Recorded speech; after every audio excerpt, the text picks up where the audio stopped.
Assalamualaikum warahmatullahi wabarakatuh. Waalaikumsalam warahmatullahi wabarakatuh. Hamdan wa syukurillah.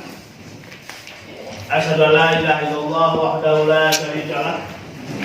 Wa asyhadu anna Muhammadan abduhu wa rasuluhu alladzi la nabiyya ba'dah.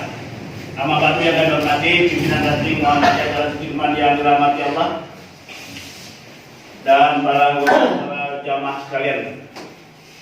Kembali kita bersyukur pada Allah Subhanahu wa taala yang pada hari ini kita bisa hadir berkumpul untuk melanjutkan pengajian kita pada malam hari ini seperti biasa. Nah, malam hari ini barangkali berbeda dengan yang kemarin. Ini karena menyangkut pertanyaan dari ketua minggu lalu ya, berkaitan dengan masalah paham agama. Dan ini kita akan membicarakan bagaimana paham agama menurut Muhammadiyah. Ada beberapa pertanyaan kemarin dari ketua kita, ya. Kalau saya lihat pertanyaan kemarin itu adalah itu terakhir ini pertanyaan ketua kita tentang masalah ini. Kenapa terjadi perbedaan pendapat paham di tentang umat Islam? Gitu ya. Kemudian apakah dengan banyaknya ormas Islam itu, apakah itu tidak membuat umat Islam berpecah belah? Ya, ini kadang-kadang kan ditimbul di tengah-tengah kita. Kenapa? Ada NU, ada Al-Wasliyah, ada Muhammadiyah, ada ini dan sebagainya. Ya. Seperti kesannya itu adalah terjadi perpecah belah. Nah, sebelum ke sana kita akan sebentar dulu untuk melihat bagaimana paham beragamanya Muhammadiyah. Nah, ini kita ambil dari Matan Keyakinan dan Cita-cita Hidup Muhammadiyah. Ada 5 poin itu. Ini kita akan bahas poin yang 3 dan 4. Ya. Poin 3 itu bunyinya adalah Muhammadiyah dalam mengamalkan Islam itu berdasarkan Al-Quran dan berdasarkan Sunnah Rasul yang dibawa oleh Nabi Muhammad SAW, sesuai dengan menggunakan akal pikiran sesuai dengan jiwa ajaran Islam. Ini poin yang ketiga. Nah, poin yang keempat, jamaah yang dirahmati Allah, Muhammadiyah itu bekerja terlaksananya ajaran Islam yang meliputi bidang-bidang, yaitu akidah, akhlak, ibadah, muamalah, duniawiyah. Nah, jadi jamaah yang dirahmati Allah, kalau dapat kita simpulkan bahwa paham agama Muhammadiyah itu, pertama dia kembali kepada Al-Quran dan Sunnah. Ini dasar yang kuat, ya. Jadi Muhammadiyah itu kembali kepada Al-Quran dan Sunnah. Mungkin muncul lagi pertanyaan, ormas Islam yang lain juga kembali kepada Al-Quran dan Sunnah. Nah, ini dia. Ya. Pasti akan mengatakan bahwa ya kami juga berdasarkan Al-Quran, kami juga berdasarkan Sunnah. Ini ya. Yang kedua, paham agama Muhammadiyah itu tidak bermadzhab. Nah, ini yang ingat ya. Muhammadiyah itu tidak bermadzhab. Artinya Muhammadiyah itu tidak mengikuti pahamnya mazhab Syafi'i atau Hambali, apa lagi? Hanafi, apa lagi? Maliki.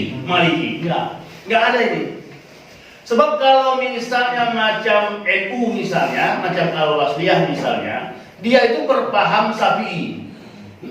Maka ketika dia berhukum, misalnya apa misalnya? Apakah misalnya laki suami istri bersentuhan membatalkan wudu? Mereka akan mengacu kepada buku fikihnya Imam Syafi'i. Nah, itu dia. Dia cari. Jadi mereka itu mencari hukum itu langsung ke Imam Syafi'inya. Sebab Imam Syafi'i itu memiliki kitab terkait dengan masalah hukum-hukum. Nah, itu dia. Nah, kalau dia misalnya Maliki, ya dia ke mazhab Maliki. Nah, pertanyaannya, apakah ada perbedaan mazhab Maliki, Hanafi, Syafi'i, Hambali dan yang lain? Pasti ada.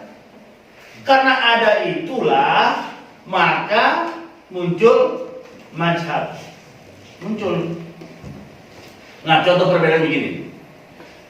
Kalau misalnya kita pas lagi sholat nih, tahu-tahu datang anjing digigitnya lah sarung atau celana kita.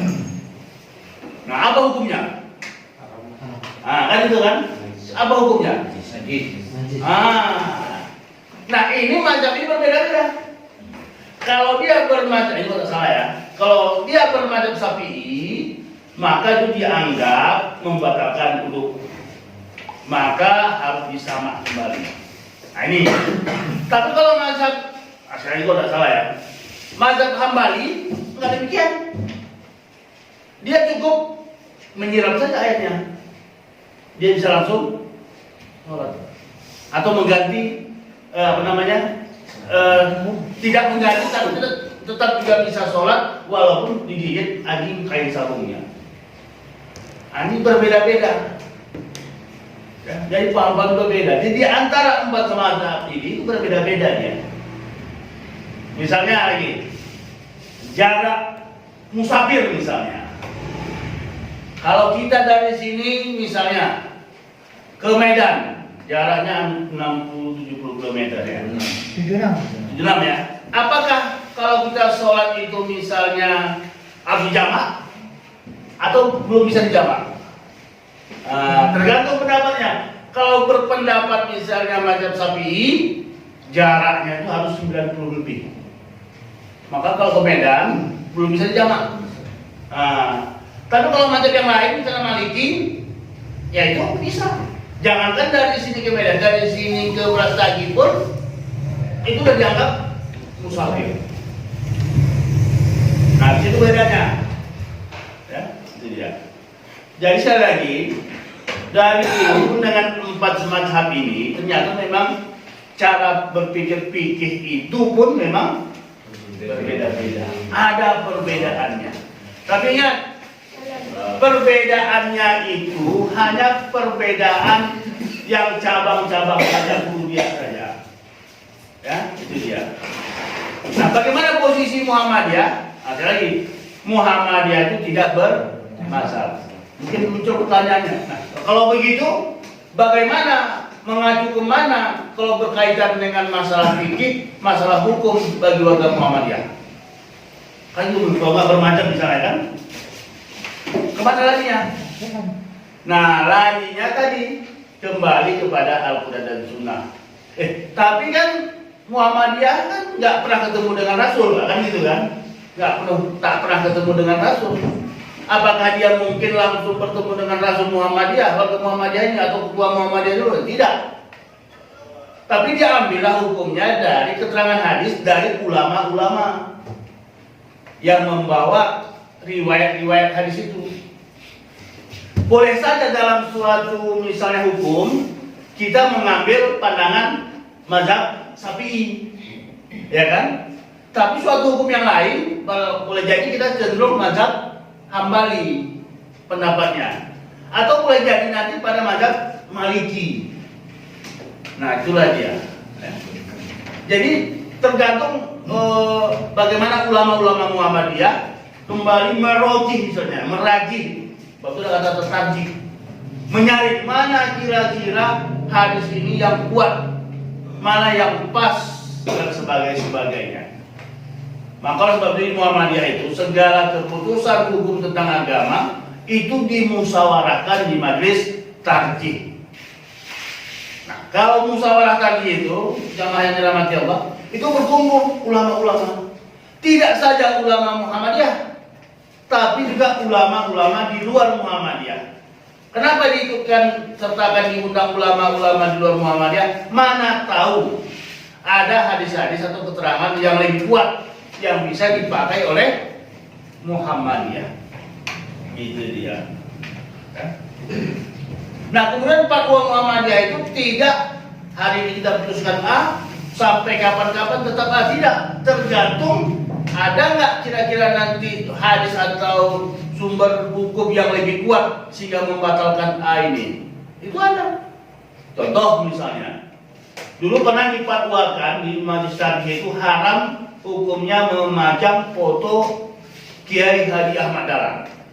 Pernah diharamkan. Kenapa diharamkan? Ada alasannya. Apa itu? takut warga Muhammadiyah itu terlalu mengagungkan Ahmad Dahlan. Kemudian buat foto di rumah-rumahnya, kemudian seakan-akan menjadi terlalu disakralkan misalnya. Takutlah seperti itu, maka datanglah majelis taklim, diputuskan berdasarkan rapat haram hukumnya memajang foto Ahmad Dahlan di rumah warga Muhammadiyah. Tapi setelah beberapa tahun kemudian perkembangan, warga Muhammadiyah sudah kuat akidahnya, nggak dikhawatirkan lagi, maka fatwa itu tarik, nggak haram lagi hukumnya. Kenapa? Warga Muhammadiyah sudah cerdas, warga Muhammadiyah sudah kuat akidahnya, warga Muhammadiyah tidak lagi berbau syirik dan sebagainya. Ini dia. Ya. Nah kemudian Muhammadiyah itu berorientasi kemajuan, menggunakan akal pikiran sesuai dengan ajaran Islam. Nah, maka kasus di masa pandemi ini kan ada ibadah berdasarkan tuntunan Muhammadiyah. Dibolehkan pakai masker, dibolehkan berjarak, dibolehkan menutup sholat Jumat, dibolehkan mengosongkan sholat fardu di masjid. Kenapa? Pertimbangan akal sehat, dan juga ada contoh yang pernah dilakukan oleh Rasul. Nah ini, masa kita takut sama COVID? Masa kita takut sama COVID? Kan lebih takut kita kepada Allah. Bukan begitu cara pikirnya. Semua kita takut kepada Allah. Tapi kalau jelas ini mangsa virus ini berkeliaran di sekeliling kita, kita misalnya mengaji juga tanpa pakai masker misalnya pas masa-masa dahsyat dulu, ya itu membahayakan kita. Maka Muhammadiyah melihat dari berbagai hadis keterangan, maka diputuskanlah memakai masker boleh dalam sholat, menjarangkan sholat boleh, tidak mewajibkan boleh dikosongkan masjid, itu boleh. Nah, apakah pendapat Muhammadiyah ini sama dengan pendapat yang lain? Ya, belum tentu. Nah, kan ada juga kan? Ada juga orang-orang ya, aduh ini gimana nih, mana ada sah sholat itu kalau direnggangkan. Harus rapat itu sesuai sunnahnya. Sunnahnya kalau dalam kondisi aman dan terkendali. Dalam berbagai hadis pun, kalau kita lihat tuntunan ibadah Muhammadiyah itu, hujan saja pun kita disunahkan sholat di rumah. Ada saya nih, hujan lebat nih. Nah, saya disunahkan sholat di rumah, jangan dipaksakan ke masjid. Akan ada payung dan sebagainya, itu bukan alasan lain. Tapi Rasul menyampaikan kepada kita bahwa ada keterangan-keterangan beribadah itu dalam kondisi darurat seperti itu. Nah, itu dia. Nah, kemudian jamaah yang dirahmati Allah, selanjutnya kita jawab ini. Kenapa terjadi perbedaan pendapat? Jadi begini, secara sunatullah nanti syariat ini kan makin lama kan makin banyak terjadi perbedaan pendapat, ya kan? Akan terjadi. Waktu kata Rasul itu nanti kalau umatku itu akan terpecah menjadi 70 golongan ya, 70 atau 72 ya? Ya, ini 70 golongan. Ya, 69 itu ya menyalahi cuma satu yang benar. Jadi memang jamaah yang dirahmati Allah, berpikir agama ini nanti itu akan terjadi pergeseran. Ya. Nah, hari ini aja kita lihat kemarin itu ada viral itu Buya Sakur ya. Apa katanya Buya Sakur itu dalam sebuah ceramah ya. Islam itu belum sempurna. Nah, ini dia. Kan terjadi pergeseran ini. Ya. Jadi ulama itu Buya Sakur itu profesor doktor, pimpinan pesantren, ya, ahli agama. Tapi pola pikirnya udah mulai geser. Ya. Islam itu belum sempurna. Nah, ini dia. Ini bahaya nih. Ya. Tapi ini yang terjadi nanti. Akan terjadi pergeseran. Halal dan haram itu akan nanti berubah, ya kan? Itu akan berubah. Maka oleh sebab itu dalam matan keyakinan kehidupan Muhammadiyah ini bahwa Islam yang murni, Artinya Islam yang memang dipraktekkan oleh Rasul. Oleh sebab itu Muhammadiyah itu tidak pernah dalam beribadah itu berkreasi, nggak pernah. Ya, jadi apa yang dicontohkan Rasul itu saja. Dan tidak pernah Muhammadiyah itu dalam beribadah khusus itu berimprovisasi, nggak pernah. Macam-macam misalnya kelompok orang lain misalnya, ya hari ini kita pengajian, ayo sampai-sampai, ayo berpakai baju putih semua. Muhammadiyah sampai itu pun tak berani dia berimprovisasi dalam beribadah.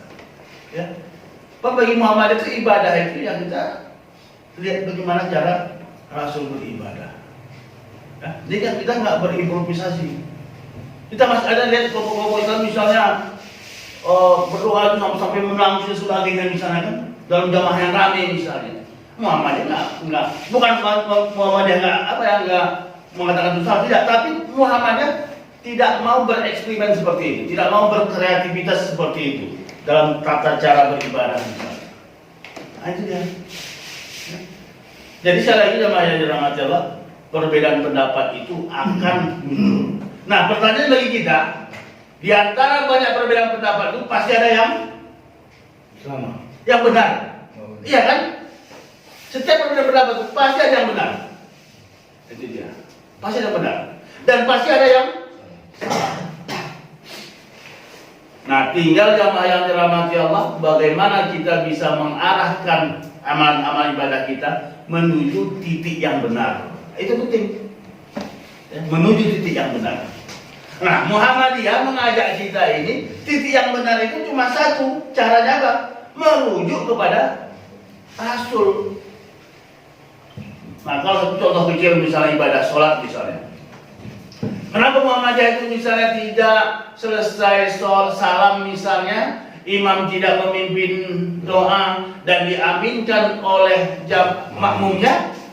Sederhana aja jawabannya, tidak pernah dilakukan oleh Rasul, titik, jelas itu dia. Apakah yang melakukan itu salah? Kita nggak mengatakan itu salah. Tapi bagi Muhammadiyah, tata cara ibadahnya itu tidak pernah dicontohkan oleh Rasul. Nah, kalau tidak pernah dicontohkan oleh Rasul, ya udah ngapain kita buat? Nah, sebab itu dalam Muhammadiyah itu beribadah itu tidak boleh berkreativitas yang sampai-sampai menyalahkan apa yang dikatakan oleh Rasul. Sederhana aja sebenarnya. Ya. Bukan berarti Muhammadiyah menyalahkan yang lain, enggak ya? Ya, enggak. Ya. Jadi sekali lagi pendapat itu akan muncul banyak. Nah, hari ini saja ya seperti kita bicarakan cuma Armando itu kan, ya. Memang betul kata dia, tidak ada perintah sholat 5 waktu di dalam Al-Quran, betul. Tapi dia gantung, sengaja digantungnya. Ada niat tidak baiknya supaya mengacau umat ya, kan itu. Tapi kalau bilangnya tidak ada perintah sholat 5 waktu dalam Al-Quran, perintah sholat iya ada. Tentang 5 waktu diterangkan dalam hadis, selesai. Sahabat dulu waktu kita ngaji anak-anak dulu kan, celakalah orang yang sholat, kan itu kan? Kan ada dalam Al-Quran kan? Celakalah orang yang sholat. Tapi jangan digantung, ya. Jangan jawabannya minggu depan, bahaya kita. Celakalah orang yang sholat. Siapa itu? Orang yang lalai dalam sholatnya. Tapi jangan digantung jawabannya. Macam dalam tengah ini. Celaka orang yang sholat itu. Kenapa celaka? Celakalah misalnya. Nggak saya jawab misalnya. Iya kan? Kan heboh jamaah kan? Pak Ustadz ini masa orang yang sholat celaka katanya. Karena digantungnya sama kayak kasus di Armando tadi. Nah, jadi jamaah yang dirahmati Allah. Nah, karena berbeda pendapat ini terjadi banyak terjadi perbedaan pendapat. Nah, ada yang sampai sesat pendapatnya. Jadi kalau misalnya Ahmadiyah, ya itu sesat, ya. Ada Syiah sampai ke sesat. Itu dia. Ya. Jadi sekali lagi, nah perbedaan pendapat di tengah umat Islam itu ya memang sudah berubah. Ya. Sekarang siapa yang benar-benar menjaga kemurnian Islam ini, ajaran Islam ini? Ya Muhammadiyah tidak mengatakan bahwa dia yang paling mulia, tidak. Tapi Muhammadiyah itu selalu mengarahkan dirinya agar sesuai dengan aturan Allah dan Rasulnya. Itu saja. Sebab itu Muhammadiyah itu beribadah simpel-simpel saja. Tidak terlalu bereksperimen kali. Nah, itu dia.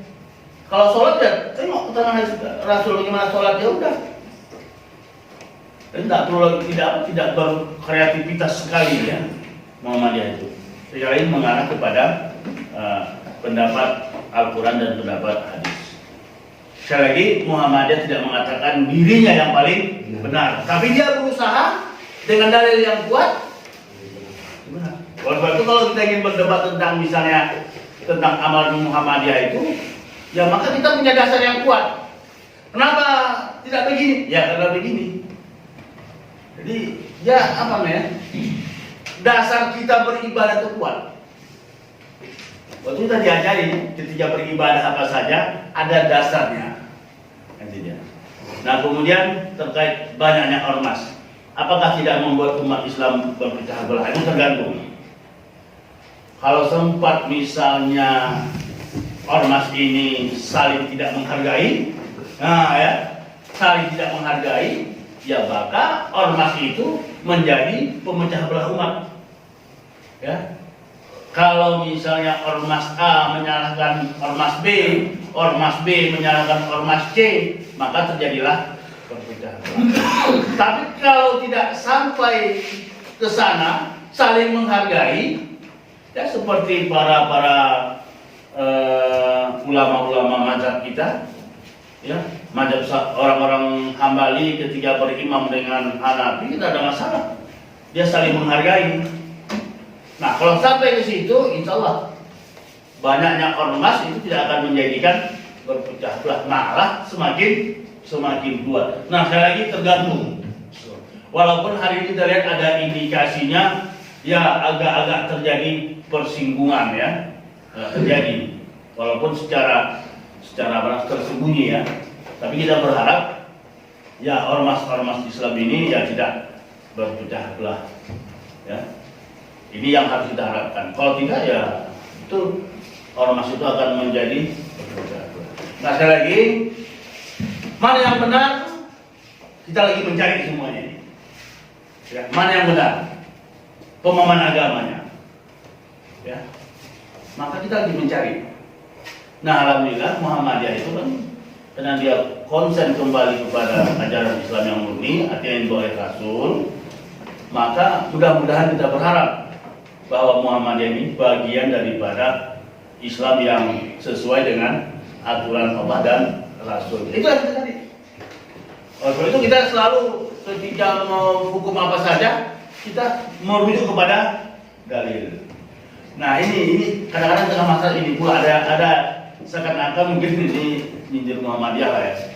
Kalau Muhammadiyah itu ketika beribadah, apakah ada dituntut oleh Rasul, apakah ada hadisnya, apakah ada dalilnya? Sampai-sampai hari ini kalau misalnya ada orang, misalnya Muhammadiyah kan pakai Pancasila, pakai apa? Infokus. Maka tanya orang, apakah Muhammadiyah berdakwah dulu pakai infokus? Maka gitu kan? Ya, kalau enggak berdakwah pakai infokus ya udah, berarti infokus ini bidah. Maka gitu ada orang kan? Apakah Muhammadiyah dulu naik mobil? Enggak. Makanya naik mobil itu adalah bidah. Ini kan pemikiran yang terlalu emosional sebenarnya. Terkait misalnya ibadah itu adalah yang apa namanya? Yang terkait dengan ibadah. Kalau di luar ibadah itu sejauh tidak melanggar syariat ya boleh. Contoh berpakaian. Kita berpakaian ini diatur tak modelnya? Enggak. Harus nggak pakai gamis? Tidak. Islam tidak mengatur model pakaian. Tidak ada pakaian yang sunnah atau misalnya saya pakai baju batik ini, bapak ini pakai baju gamis. Jangan sampai gamis itu lebih sunnah dibandingkan dengan baju. Baju itu nggak ada dalam Muhammadiyah. Bagi Muhammadiyah baju itu sejauh berpakaian itu tidak melanggar syariat, maka baju bagus. Contoh, apa melanggar syariat? Tidak menampakkan aurat, Bagi perempuan misal tidak membentuk lekuk tubuh, itu aja. Mau pakai batik silakan, mau pakai koko silakan, mau pakai gamis silakan, mau pakai sorban silakan, mau pakai peci silakan, nggak masalah. Dan Muhammadiyah tidak pernah menganggap yang pakai sorban itu lebih sunnah dibandingkan dengan pakai peci biasa atau nggak pakai peci, nggak ada. Muhammadiyah bebas saja. Ajunya apa ya? Al-Quran hadis. Kecuali ada hadis mengatakan pakaian sudah telah begini. Apa kita ikuti? Nah kalau sebab itu ya Muhammadiyah mau pakai jas ya bagus. Jangan dianggap pakai jas itu pakai orang kafir. Kan? Enggak. Kalau misalnya itu kita katakan nanti rugi tuh Jai. Iya kan? Ada gitu kan? Enggak. Mau pakai jas silakan. Sejauh pakaian itu sesuai dengan aturan syariat kita. Itu aja. Jadi jamaah yang dirahmati Allah, masalah perbedaan pendapat itu pasti muncul. Ya, pasti muncul. Jangankan perbedaan pendapat, nanti akan muncul ayat zaman ini mengkotak-katik ayat-ayat Allah. Mengkotak-katik, mengobok-obok ya, syariat ini. Sama seperti agama-agama terdahulu. Itu diobok-obok kan. Ya, hari ini yang masih bertahan itu ya syariat Islam. Dan ini akan diobok-obok. Ya, kita bisa melihat begitu banyak sekarang orang-orang nggak Al-Quran itu nggak bisa dipercaya. Itu separohnya itu nggak lagi dipercaya. Malah ada yang mengatakan udahlah jangan pakai kata-kata kafir dalam Al-Quran, pakai aja di luar non Muslim misalnya sebagainya. Ya, ada ulama-ulama misalnya banyak sekali. Jadi jamaah yang dirahmati Allah, sekali lagi perbedaan pendapat itu akan tetap ada. Tinggal perbedaan pendapat jangan menjadi kita berpecah belah, ya saling menghargai. Ya, kita dengan NU dengan Al-Wasliyah itu ada perbedaan berkaitan dengan syariat-syariat atau aturan, tapi tidak membuat kita berpecah belah, ya kan? Bukan berarti misalnya kalau kita Muhammadiyah haram sholat di masjid, NU misalnya itu nggak sampai ke sana, ya kan? Atau orang NU haram sholat di masjid Muhammadiyah nggak sampai ke sana. Kalau sampai ke sana, salah kita, tidak ya.